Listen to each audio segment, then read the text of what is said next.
Okay, it's my pleasure to introduce our second keynote for the day, Paul MacMillan.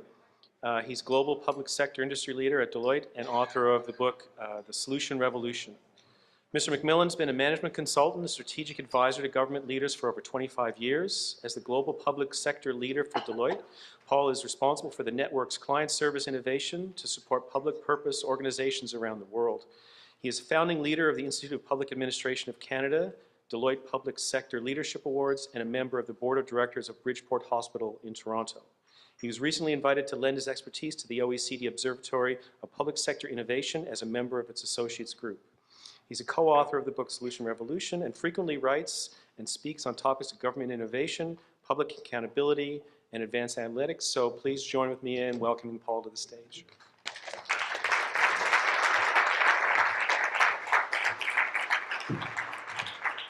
Thanks, everyone. It's a pleasure to be here today.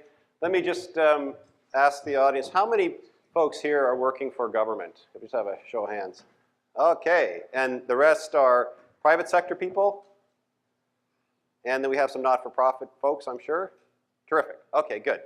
I figured I'd have a mixed audience, which is exactly what we were hoping for, to talk about trends. We started off about 3 years ago, Bill Eggers and I, researching this book, The Solution Revolution. Fantastic title, isn't it? Solution Revolution.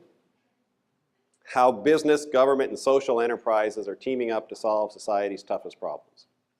And our thinking was that if we went out and studied the non-government players who had an interest in improving public outcomes, that was not me, because you said I had to stand behind the speaker things, and I'm standing behind the speaker things.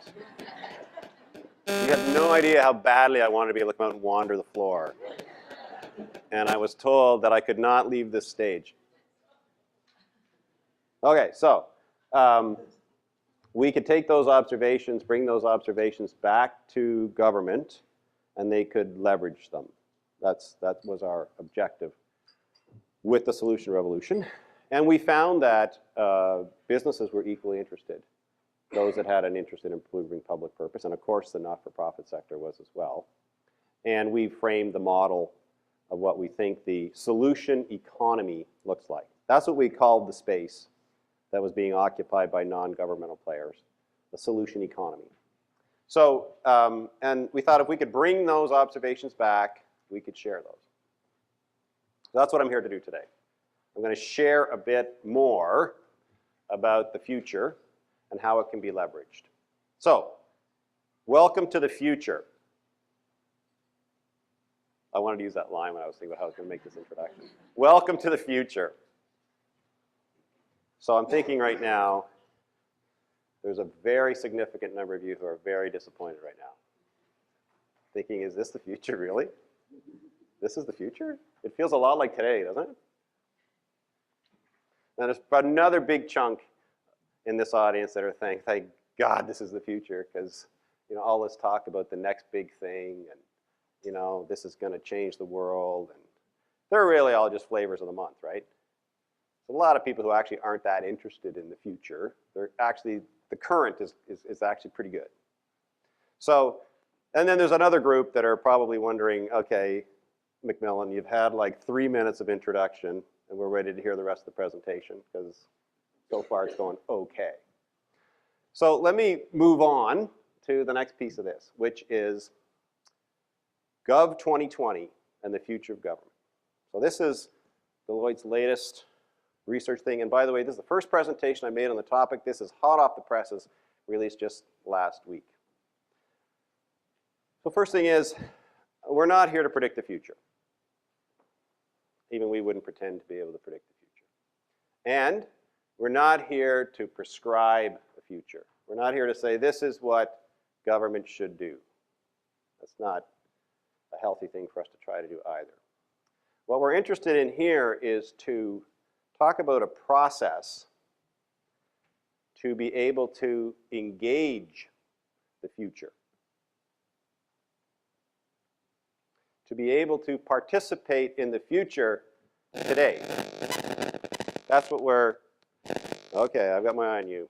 That's what we're That's what we want to talk about. We want to talk about how you can engage with the future today. That's my new tagline for this presentation. So let's start with, we have about 230 some trends in our interactive website that you can go look at and see what's new and interesting in there that you think might apply to you and be relevant to you. And you're lucky you're not going to get a software demonstration here today. So I'm not even hooked up to the internet, so don't worry. What I wanted to do was to pick one topic. Now, I'm going to pick transportation because does anybody here work for the transportation department? Who would dare put their hand up? Okay, one person, but it's okay. We won't single him out. He put his hand up. Some of you didn't see who it was. It's okay. There's one person here who works in the transportation department. Now, the thing about the transportation department is everybody has to get from point A to point B, right? Everybody's got to commute. Everybody's got to figure out how to get from one place to the next. And everyone has an opinion on transit and transportation. So I figured it's pretty safe. Let's pick transportation. We'll talk about the future transportation. And for those of you who think, I don't really care about transportation, I must be in the wrong meeting, I'd ask you to bear with me because I could take transportation out of this presentation and I could put education into the presentation, or I could put healthcare or any number of other topics. So we talk about transportation, automated driving. So autonomous vehicles, self-driving cars. We've all heard about them. We used to think they were science fiction, right? But the military and mining resource extraction industries have already been using automated vehicles as part of their mission. Every major automaker today has got an investment underway with respect to creation of commercially viable automated cars. And, you know, not just BMW and Lexus, but, you know, Volkswagen, Toyota, Ford. Ford Focus is actually rated as one of the best self-parking vehicles on the market today. I haven't had the pleasure of trying to drive one, but some of you may have one. You know, there's a city in Sweden, Gothenburg, Sweden, who is now partnering with Volvo with the aim of getting 100 driverless vehicles on the road by 2017. They can say, well, why do you want to have 100 driverless vehicles on the road by 2017? Why do governments care?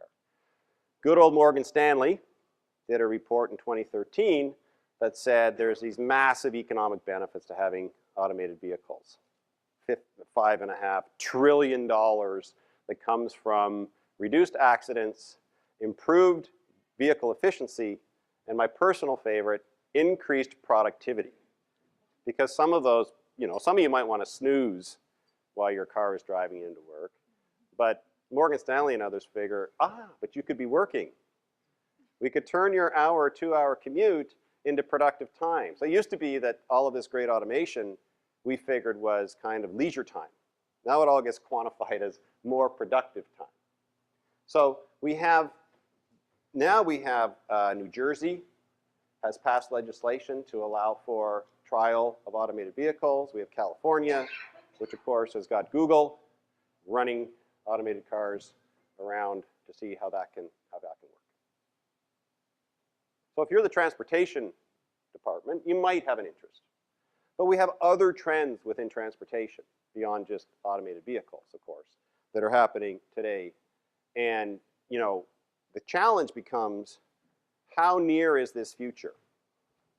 Right? Who wants to predict whether automated vehicles, are going to be a big deal or a small deal going forward? We have people like Elon Musk, the great co-founder of PayPal, Tesla, SpaceX, who, like many others, will say driverless cars are something which we could implement today from a technological perspective. We have confirmation of that with respect to John Miles, who's a professor at Cambridge in alternative energy strategies, who agrees, but who says the challenge is one of social, legal, and other challenges that are holding us back.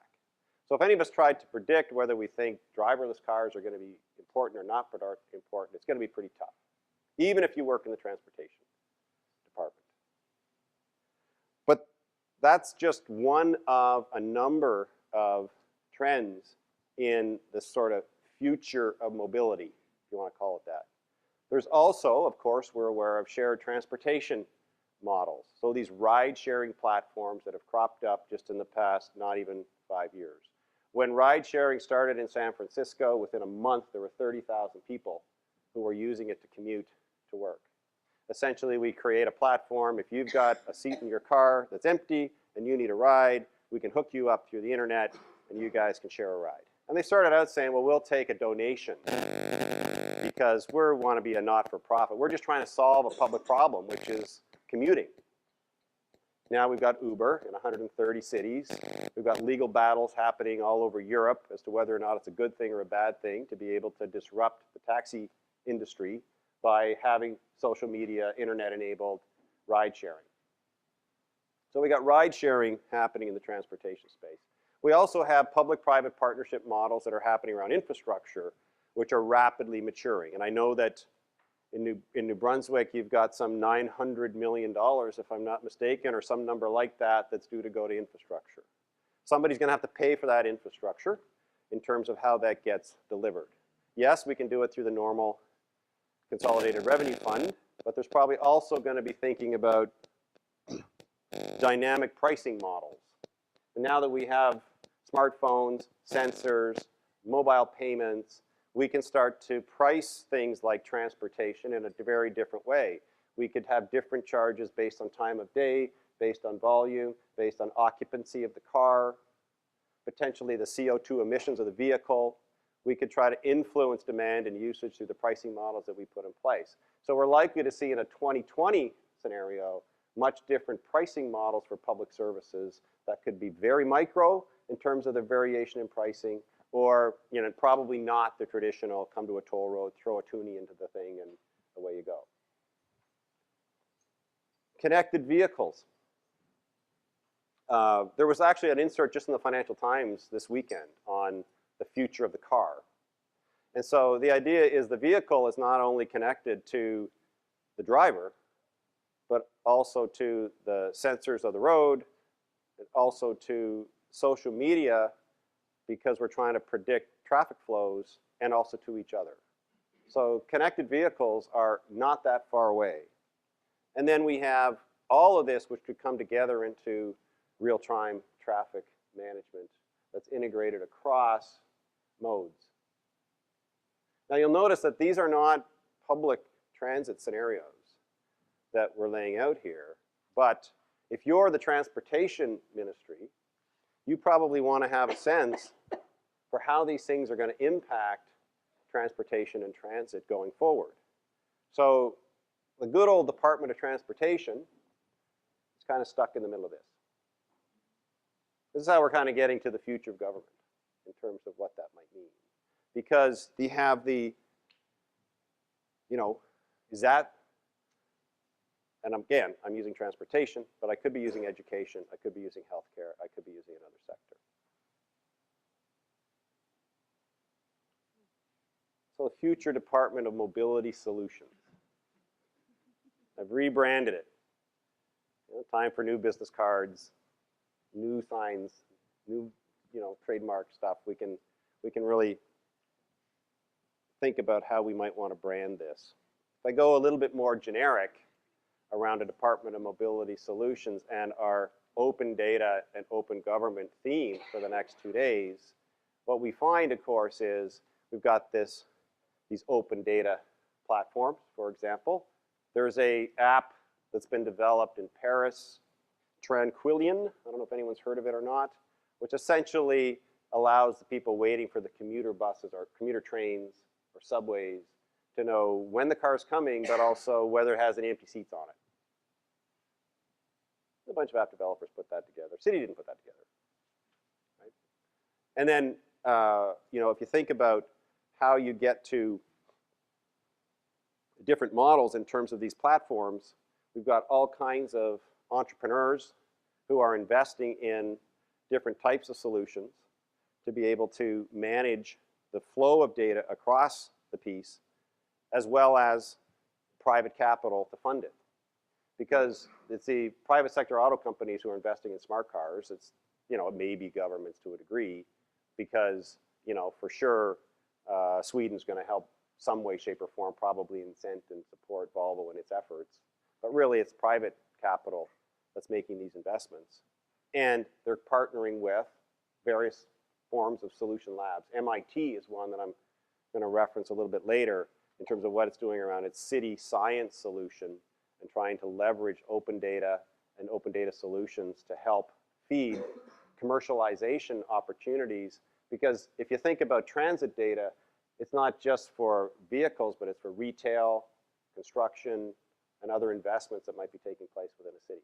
So that data is very valuable. And of course, new technologies, whether it's Amazon that's delivering your courier packages through drones, or holograms on windshields of cars. This is what's making up the future for transit. So what would it mean for a department or ministry of transportation or education or healthcare? What role would you play? What skills and capacities might you need to be able to engage with that ecosystem of service providers? And in the Solution Economy book, we talked about ecosystems for social problem solving. I like to think of them also as markets for social problem solving, because you can see the range of players that are going to be part of this solution. So here's what, that question mark is still there relative to what a Department of Transportation might look like. Innovation champions. So Gothenburg in Sweden, they are championing Volvo's efforts to create driverless cars by 2017. In the case of the US federal, President Obama mandated that every federal department would have a manager responsible for prizes and challenges. That they would have people who would try to champion innovation within the sectors that they're responsible for. That's a very different orientation than waiting to see whether somebody's got a good idea that might get applied. And then if you think about solution investors and Helsinki, Helsinki has a strategy which is it goes beyond 2020, 2025. Their objective is to be able to have a situation where you wouldn't have to own a car if you live in Helsinki, because you could rent a bike, or you could rent a car by the hour, or you could ride share with someone, or you could take traditional public transit. But it wouldn't matter whether those modes were publicly or privately owned, would it? In terms of getting from point A to point B. And so the question would be, how would those get connected? Would you be able to use a single device in terms of a smartphone application that would allow you to map a route across those various modes? Would you be able to pay for those various modes as you went? How might that work? And so, you think about that as what's the investment model for that? It's probably not, government procuring a solution. Because how are you going to mix and match what solution it is? You're not going to procure that whole solution. You're probably going to invest and facilitate pieces of it, but your procurement model is going to shift to more of an investing in solutions type model. You've got partner relationship managers, because now you've got an ecosystem of players who have very different backgrounds and interests. A community of app developers, which might be hundreds or thousands of people, maybe located in your province, maybe not, who are contributing to the development of information assets that are being used by citizens to navigate one place to the other. It's the same as you're seeing here with respect to the apps that I understand are being developed around finding parking spaces and paying for them. Right? With leveraging open data, not being developed by government people, but going to be leveraged as a key piece of a transit solution. Data and behavioral scientists. Many of you will be familiar with the nudge unit in the UK and its desire to move to behavioral insights that would help influence behavior. And so they have, little case studies. You send a person a text message with their first name in it, they're more likely to pay their parking fine than if you send them a letter in the mail. Apparently it's a real lift, like 10, 15%. So people are, starting to think, what do we need to do once we, to have folks, they're going to get this data on transit patterns. Does that mean they're going to be more thoughtful about what route they take and when they drive and when they leave the house and all that kind of stuff? It's not obvious that just because I have data and evidence and I show it to someone, they're going to take that and interpret it and behave in a way which is the way that we're hoping they will with respect to a transit system, for example. But you think about a company called Waze, which is basically, you sign on to the app, you turn on your phone, it tracks everywhere you go. It feeds that into a data set. It then models that, and it can predict, based on all of the crowdsourcing of the travel data, how long it's going to take you from A to B, how many people are sitting in traffic, where they are, this kind of stuff, right? That's not a government-produced product, but it's highly effective with respect to transit outcomes.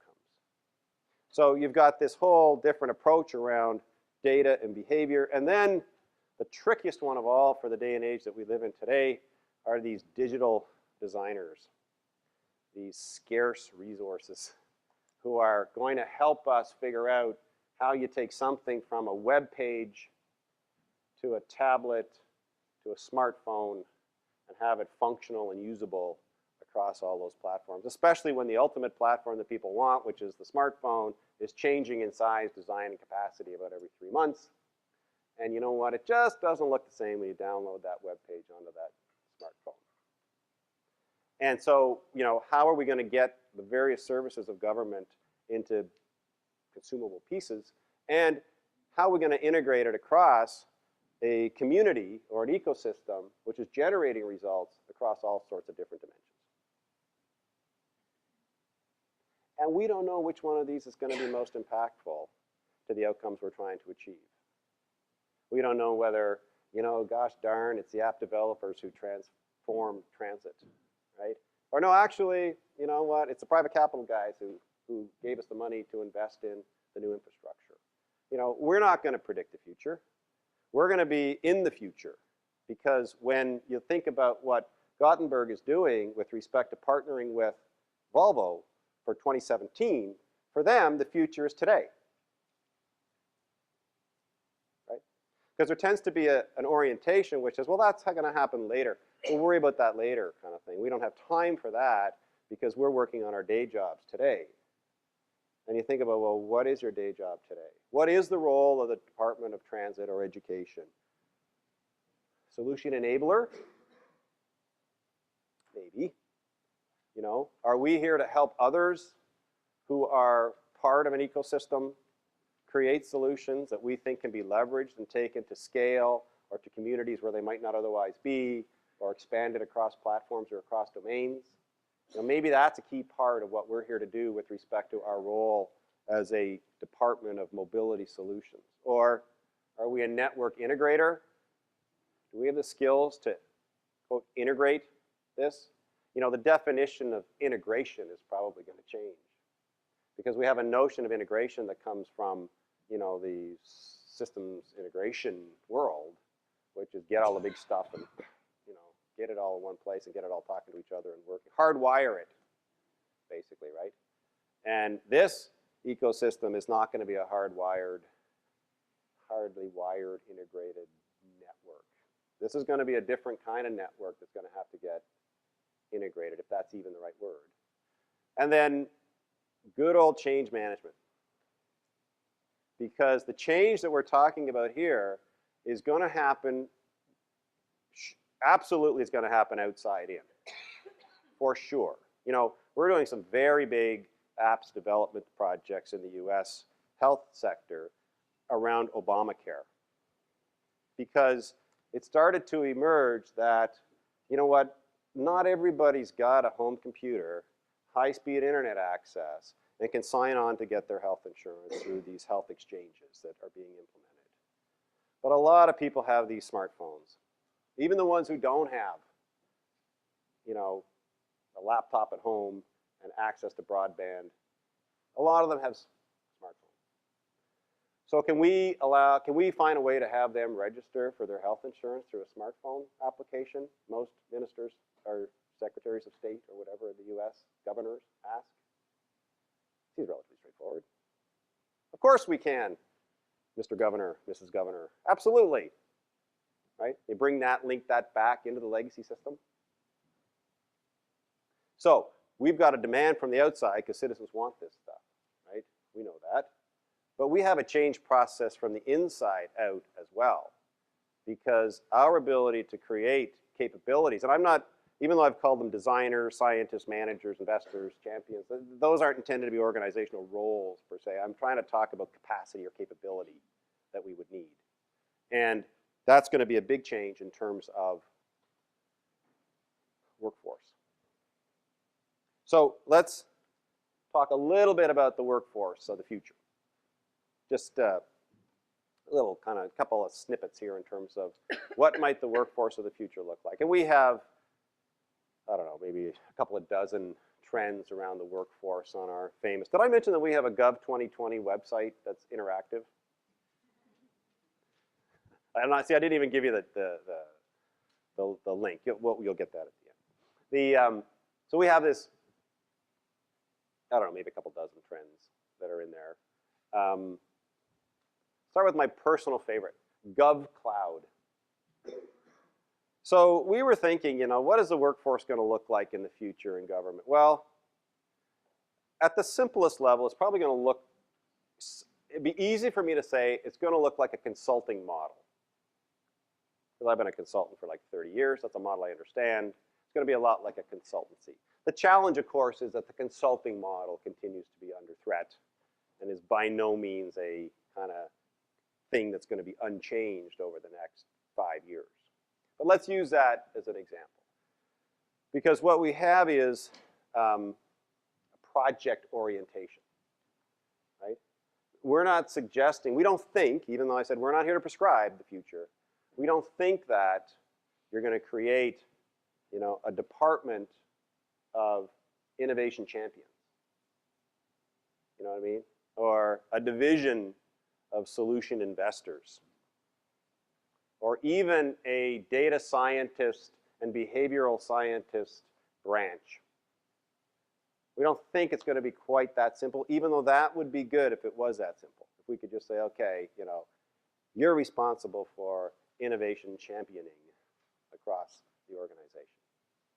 But we do think that what you're going to find is you're going to have skill sets that you want to apply to problems, and this is where we tie this back to our solution revolution, because what the single greatest characteristic of the players in that space was that they were committed to solving a specific problem.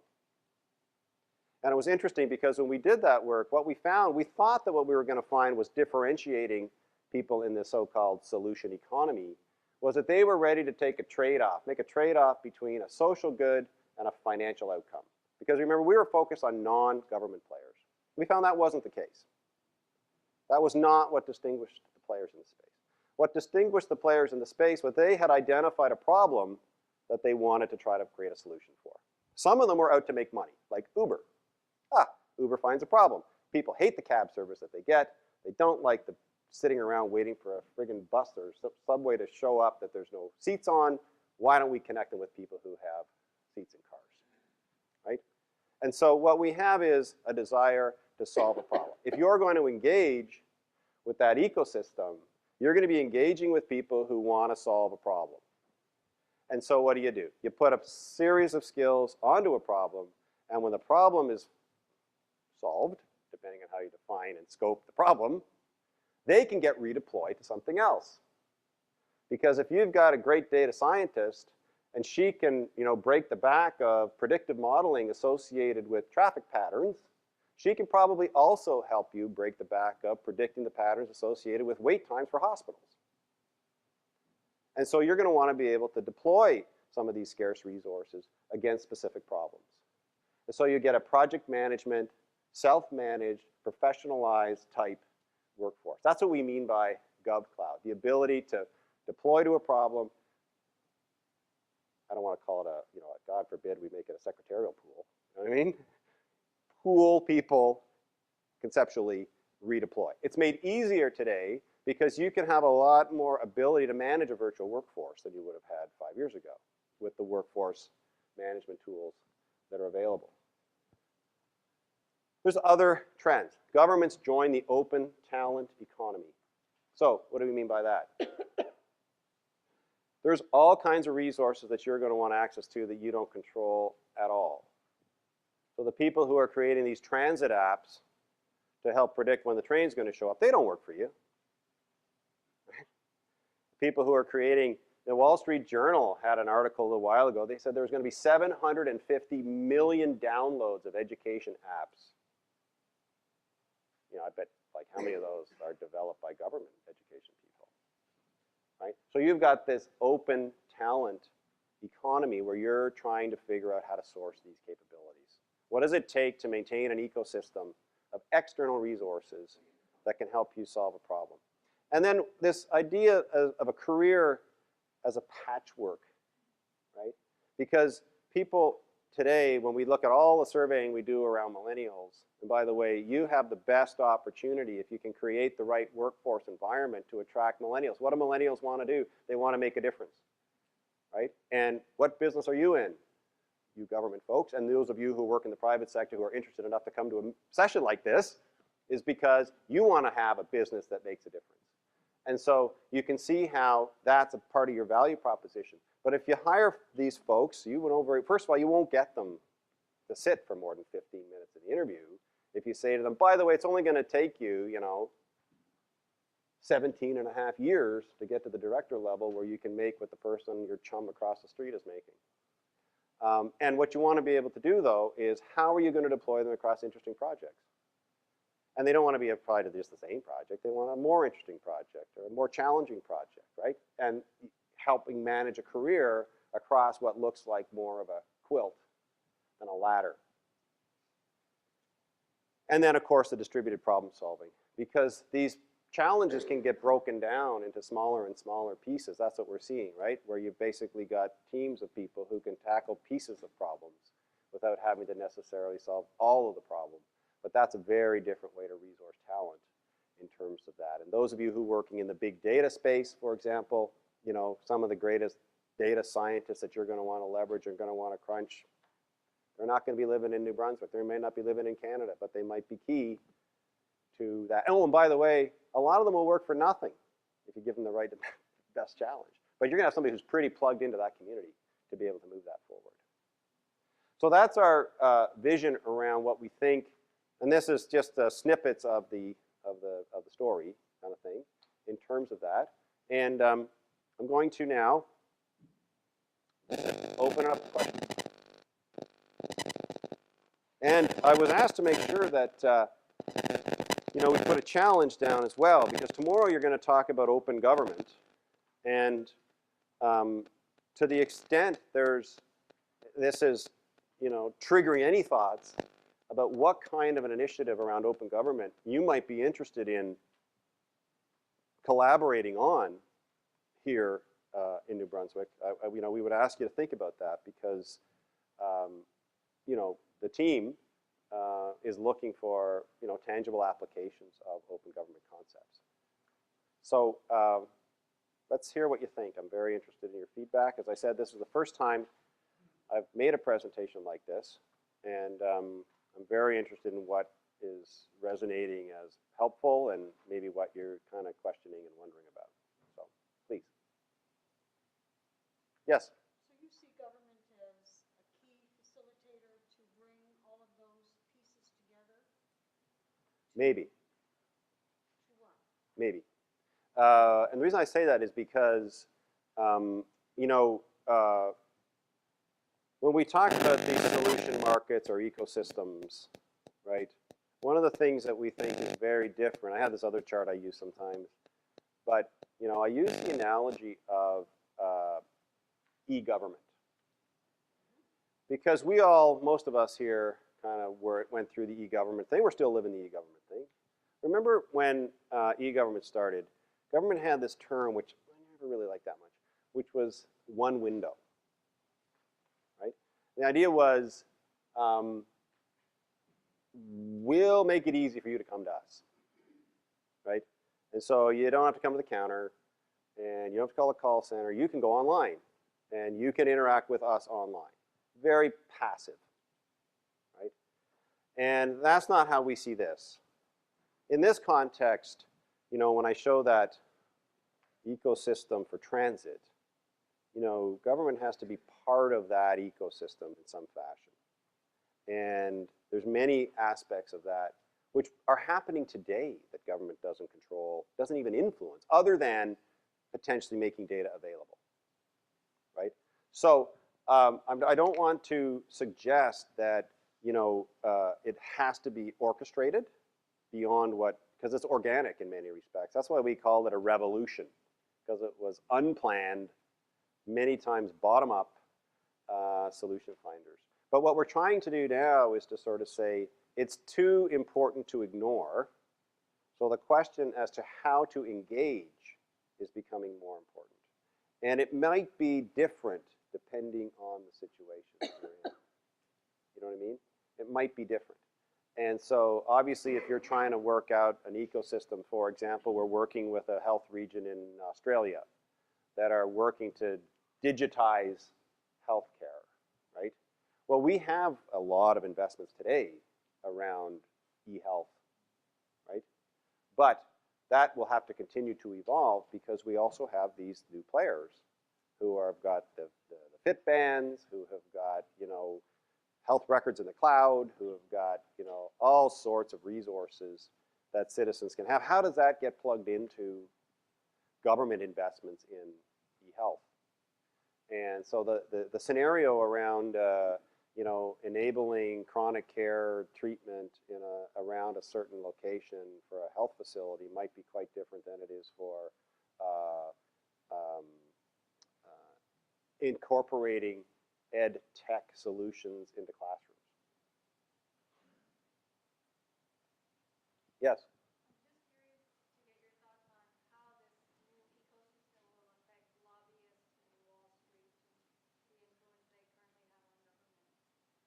Well, you know, it's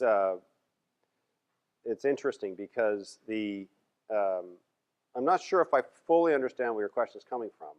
There's a couple of different dimensions to this. One is, you know, everyone hopes that more open government is more transparent, more accountable.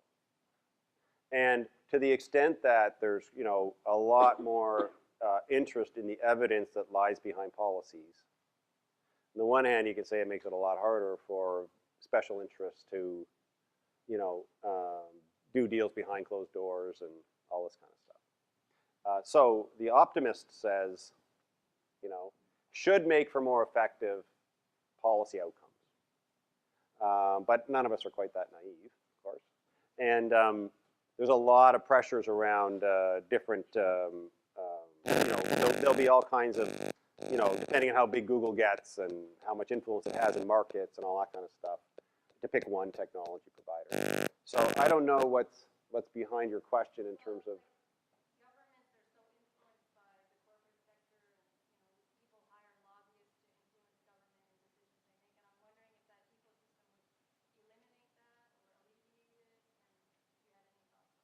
Yeah, I think it will. I think that there will be. You think about, you know, an easy one, student performance, right?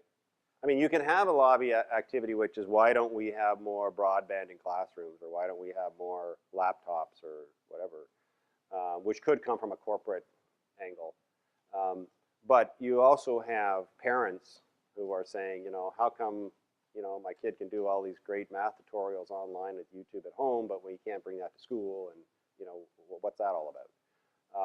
And so I think you will feel pressure from civic action and other sources as well, who are able to kind of mount campaigns to try to get change to happen.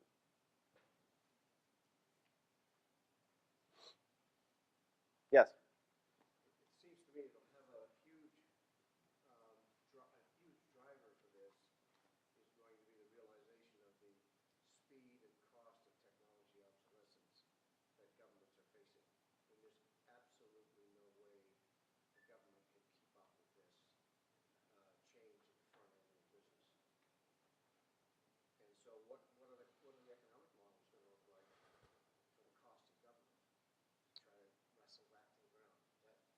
Well, Are you suggesting a lot more private sector investment? well, you know, it's interesting because when we did the Solution Revolution book, we have this sort of structure of the market, call it that for lack of a better term.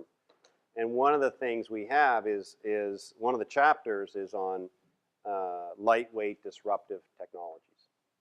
Because like how much of this is happening because of the power that what you can do with a smartphone on a global basis through the cloud and through everything else, right?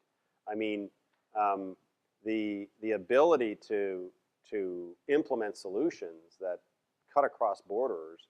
I mean, effectively, Uber's created a global cab company, right? In like what, 24 months? When are cab companies to react to that? How do governments react Well, exactly. to their spend? Totally, because I think that there's going to be a desire for more lightweight solutions. I think you're going to see governments do, yes, they will have to invest in large platforms for, you know, payroll solutions and other enterprise solutions. The cloud will be an option to be able to say, well, we're going to buy that by the drink as opposed to build and invest in that. So those our clients are doing those analyses all the time now. I don't know, because a lot of the service providers will be leveraging platforms like that in terms of the state of the art. Now, over time, of course, the cycle of technology will change, and there will be other options that can be applied for sure, because you know, we're finding one of the things that we found. I mean, I had that data science and behavioral science box on there, and the power of analytic tools to extract data out of existing systems, existing legacy systems, almost regardless of their platform, has just grown exponentially in the last 5 years.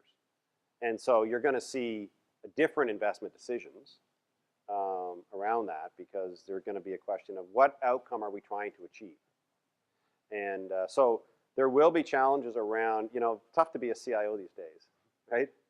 Because of the budgeting of future spend, and the ability to keep pace with the skills.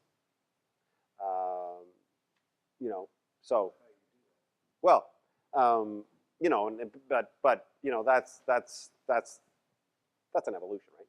It's I don't see it that daunting, because you do what you can when you can. But I think what we're trying to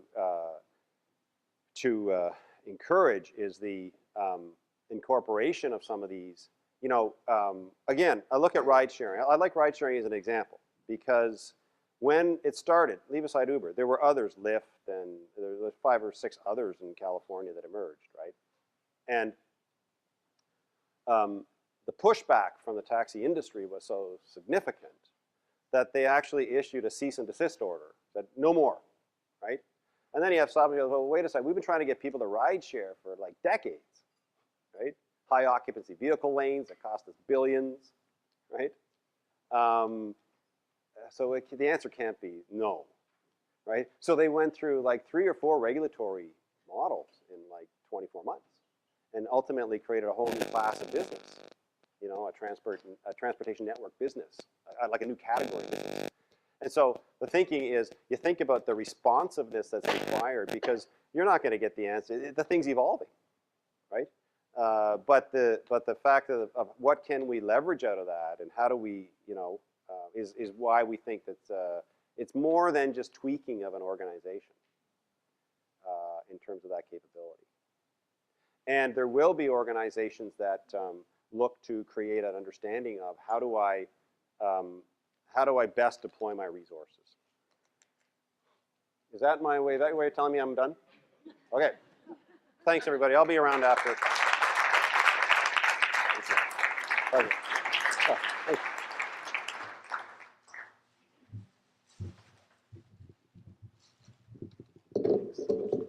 So it's been a long day.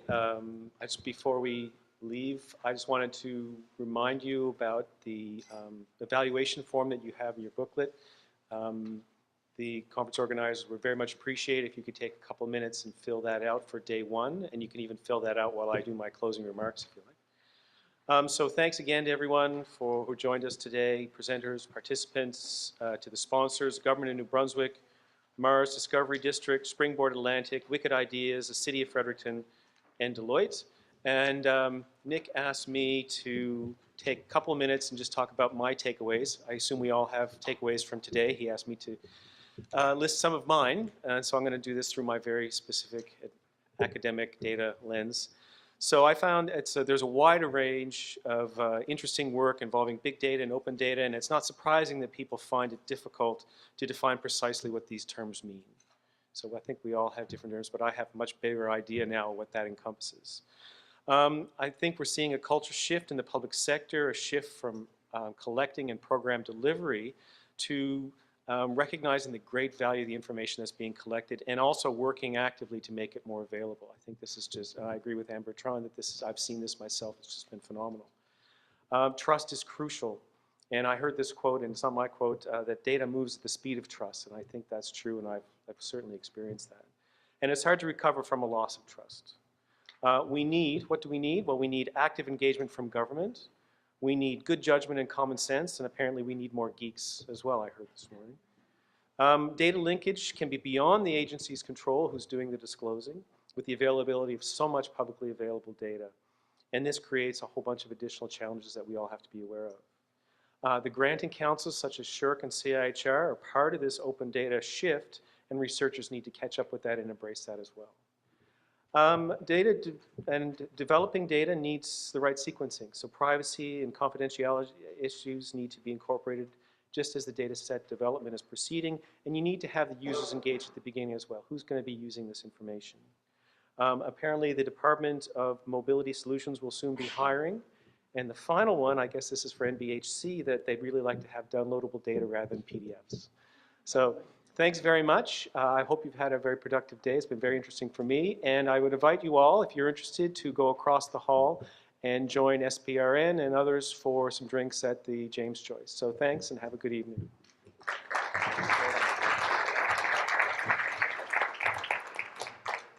So on behalf of the Social Policy Research Network and the organizers of the GovMaker conference, we'd like to thank you with this token of our appreciation for everything you've done as a co-chair today and for your work with the Institute on Research Data and Training. If you have any questions of administrative government data, this is the man to talk to. So thanks a lot, Ted.